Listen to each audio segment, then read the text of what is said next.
If a patient came into a clinic complaining of ankle pain, I would first ask them if they've had any prior injuries to the ankle. For a medial ankle sprain, they would say no because it's more rare to have a medial ankle sprain than a lateral ankle sprain. I would then ask them about the location of their pain, so where their pain is occurring, and if they said the medial or inside of the ankle, then I would immediately assume that it's a medial ankle sprain because it's the medial side. And asking that question would help rule out if it's a lateral ankle sprain, which is much more common in athletes. I would then ask if the injury was chronic or acute, and the answer should be an acute injury due to the nature of it being a medial ankle sprain. I would then ask them to describe the type of pain they're having, and they might describe it as radiating from the medial malleoli or a throbbing pain in their ankle. I would then ask how this injury had occurred, and they would describe some kind of action that used forced eversion with plantar flexion. The next thing I would do during this assessment is observe the patient's ankle. The first thing I would note is if the patient had walked in with a limp. This could indicate a first or second degree medial ankle sprain. Next, you should observe if there's any significant bruising or swelling of the ankle. This could indicate a fracture or a sprain, so there should be an x-ray to rule out if there's a fracture just in case before you start palpations. The patient should also experience an increase of pain during the mid-stance of the gait cycle if they are experiencing a medial ankle sprain. The next part of this assessment that I would do is palpating the medial aspect of the ankle if that is where the patient has said their pain is localized. I would first start at the medial malleolus and go down to the deltoid ligament and palpate. If that is where the patient says their pain is, then that rules in that this is a medial ankle sprain. You could also palpate the spring ligament or the tibialis posterior if that is felt to be needed. For a medial ankle sprain, if the deltoid is where it's hurting, then that's where you can assume the injury is.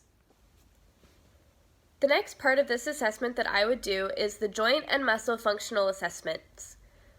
I would start with doing active range of motion where the patient is moving the ankle themselves in plantar flexion, dorsiflexion, inversion, and eversion. There should be pain on the medial side during plantar flexion. Next, I would do passive range of motion where I then move the patient's ankle into those 4 motions, and there should be pain produced along the ligaments during them. The next thing I would do is manual muscle testing, where the patient is moving their ankle into plantar flexion, dorsiflexion, inversion, and eversion against resistance. There should be pain and weakness along the posterior tibialis. During range of motion, there should be joint laxity shown. There shouldn't be gross laxity, otherwise it would be a 3rd degree ankle sprain. There should be some laxity and some resistance still, because there are still some ligaments that are holding on, indicative of a 2nd degree medial ankle sprain. They would also have decreased strength and have pain medially during range of motion testing. I would do the joint and muscle functional assessment to gauge where the patient is based on their injury and what they've described to me. This just gives us more observational data to help rule in or rule out treatments and also pathologies.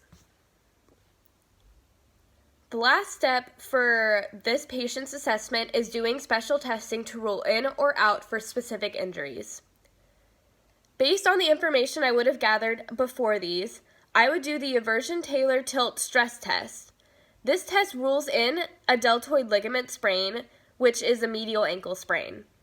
A positive test is if the talus tilts or gaps excessively compared to the uninjured side, and there should also be pain during this test on the deltoid ligament. The next test I would do is the Klager's test, and this test determines damage to the deltoid ligament. As I said before, is the main indicator if it's a medial ankle sprain. And a positive for this test is medial joint pain during the test, and the examiner or the clinician may feel a displacement of the talus away from the medial malleolus, and that is indicative of a positive test.